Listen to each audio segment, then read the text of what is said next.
Yan, lulutuin natin ngayon guys is nilagang baboy. So, yung mga ingredients natin, yung pinakita natin kanina. So, kamote, sibuyas, mais, repolyo, at saka saba. Siyempre, yung baboy na 3/4 mga guys. So, sa ngayon, i-prepare muna natin yung mga gulay mga guys. Tapos, sama ko kayo sa pagluto. Sama tayo sa pagluto mga guys.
Dito tayo.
Ayan, patapos na tayo mga guys.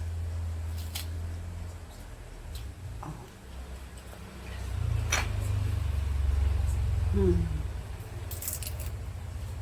Para dito sa ating nilaga recipe.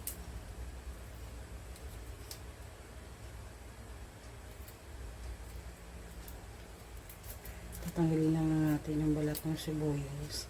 Pagka nagluluto ako ng nilaga guys, hindi ko po ini-slice yung sibuyas. Isang hati lang ganyan.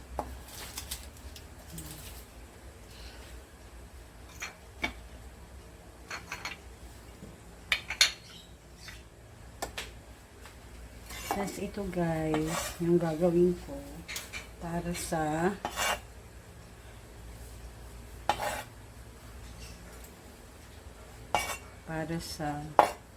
sausawan.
Abot patis na.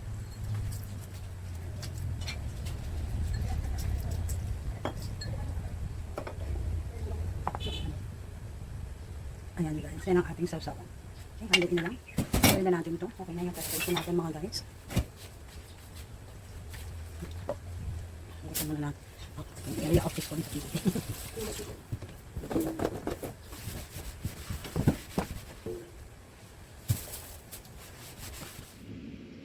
So, ayan po, tapos na tayo sa preparation. Again, ito po yung ating ingredients para sa ating nilagang baboy. Ito po yung baboy. 3/4 po ito. Sibuyas. Ito, ano to, broth cube. Repolyo. Saba po. Maganda dito guys yung hinog talaga. Kamote. At saka po corn. Ayan. So, yun guys. Simulan na natin magluto. Ayan, buksan natin yung kalan. Ay, ang kamalo yung kalan.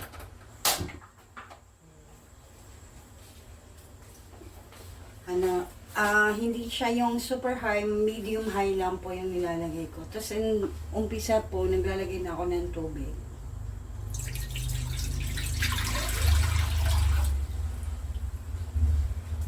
Yan, dadagdagan na lang natin po yung tubig once na kumulo. Tayo pang isa, mga 2 litro po. Yan.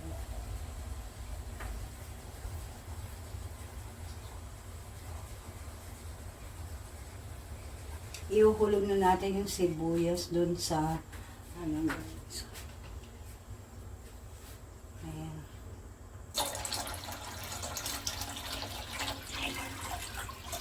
Yan, pakukuliin lang natin yan.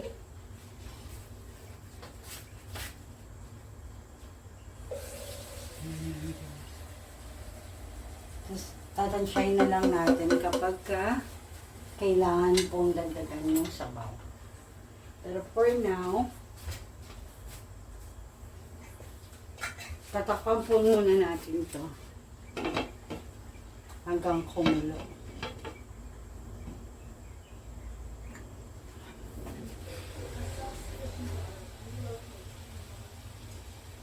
Ayan, kumukulo na siya. Okay.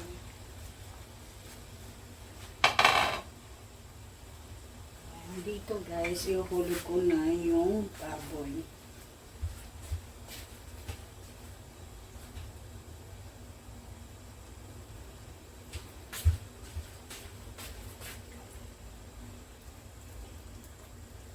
Diyan po pala itong baboy na to guys.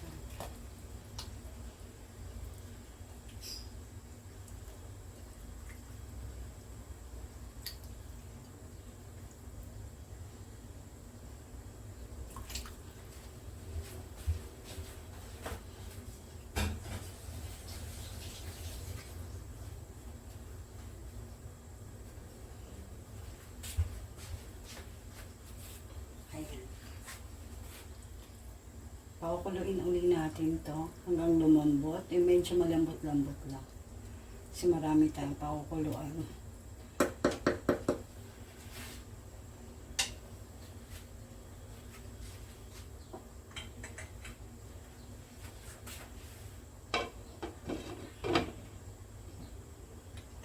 Okay. Tayo natin ito kumulo. Ayan, kumulo na uli. Check natin mga guys.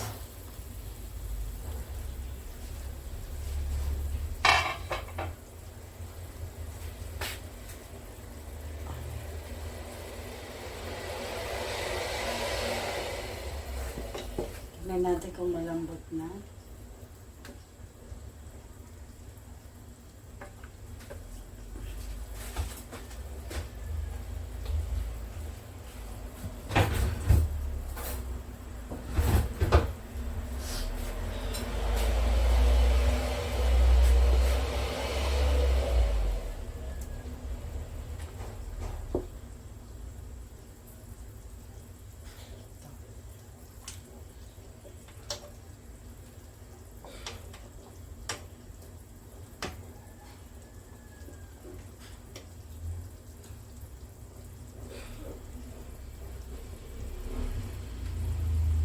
medyo malambot-lambot na guys.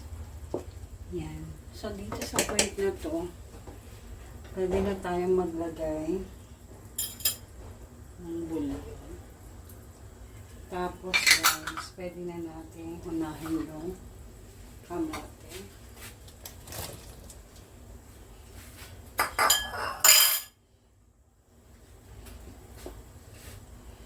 Lagay na natin yung kamote, yung saba.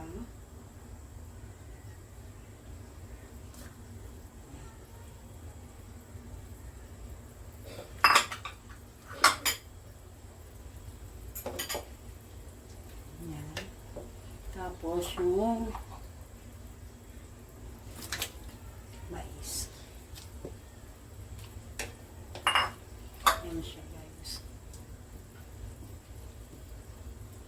Tingnan niyo, dumami na yung tubig mga guys. Masama. Ayan, hintayin natin yung kumulo mga ma'am. Tapos,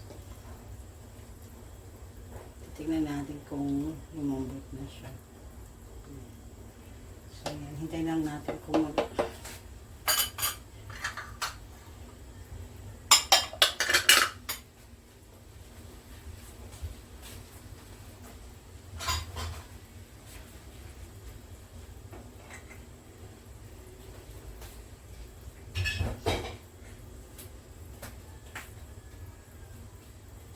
Hindi na natin to tatakpan guys dahil baka umapaw. Ayan, pagkulo niyan, i-check natin uli yung baboy, yung nilagay natin kamote, itong mga nilagay natin. Kaya ito yung pinili kong ano guys, gulay kasi hindi pa ako nakain ng rice or any ano po na starch, so po medyo iniiwasan ko, kaya ayan, pinili ko yung mga ingredients na mabubusog ako pero hindi naman po masyadong maraming starch or carbohydrates mga guys. So yan, dahil kailangan ko po mag-lose ng weight.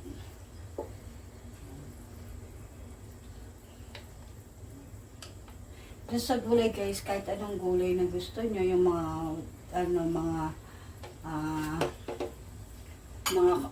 yung normal na nilalagay po sa nilaga, pwede naman po yun. Ayan, so hintayin lang po natin itong kumula. Yan mga guys. Ayan, kumukulo na siya. Bango na ng amoy.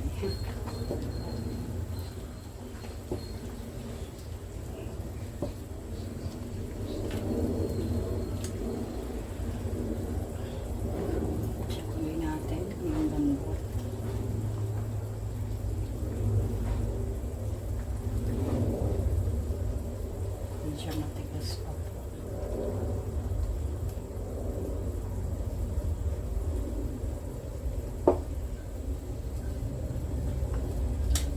Medyo matigas pa yung baboy guys.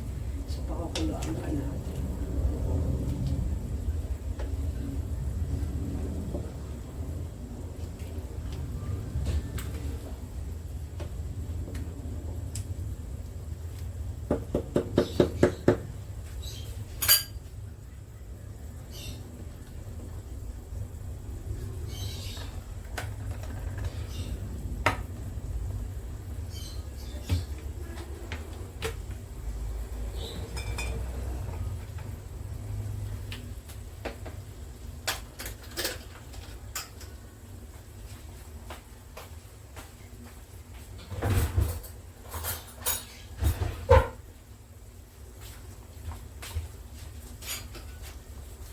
Lagyan natin ng salt.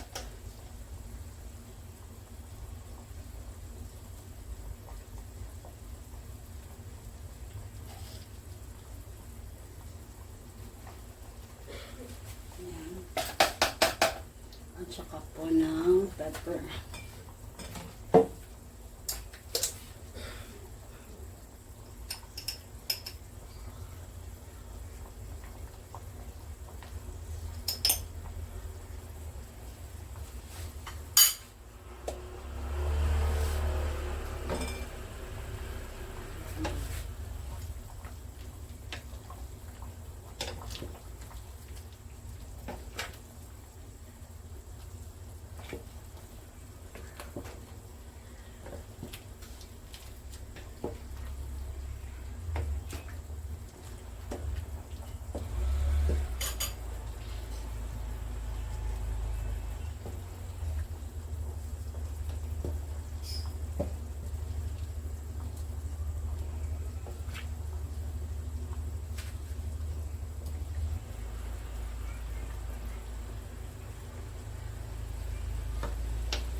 Mamaya isuot natin ulit.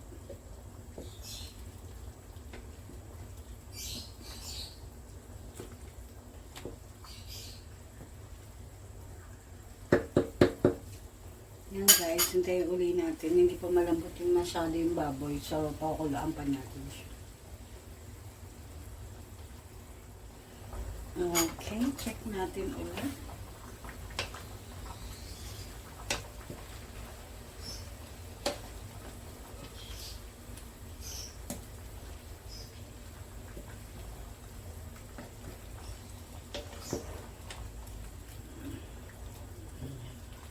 Check natin ulit guys yung lambot na yung baboy.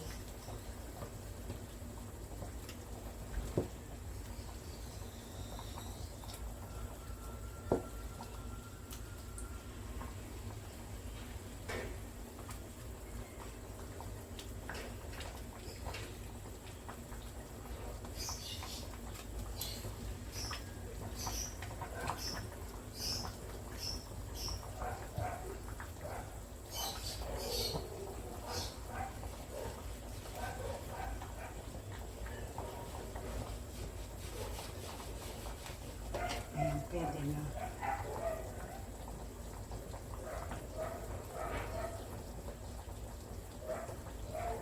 Okay.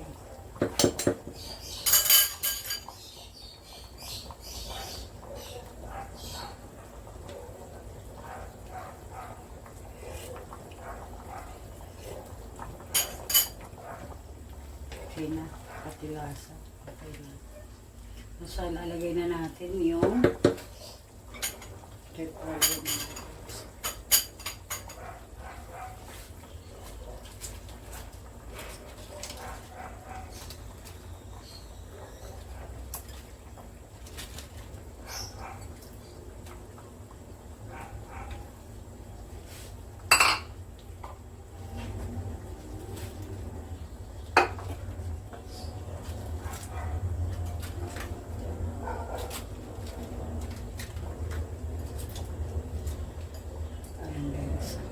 So, hintayin na lang natin yung kumulo.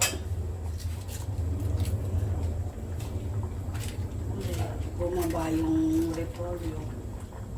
Tapos, okay na siya. Luto na. Kaya, kumukulo na siya ulit. Pwede na. Hindi naman natin gustong sobrang lutong-luto yung repolyo. Kaya, okay na. Luto na siya. Ayan. Yan yung ating nilagang baboy. Ayan, guys. Ayun. So, yan. I hope maging inspiration din sa inyo itong luto natin. Kung gusto nyo po ng alternative na gulay ang nilalagay sa nilagang. Ayan. Ang sarap na. Manamis mga guys. Masarap. Okay. Yan lang. Salamat mga guys sa pagsama nyo sa akin sa pagluto. Remember, always be kind mga madam, mga guys. See you po sa susunod kong vlog. Thank you.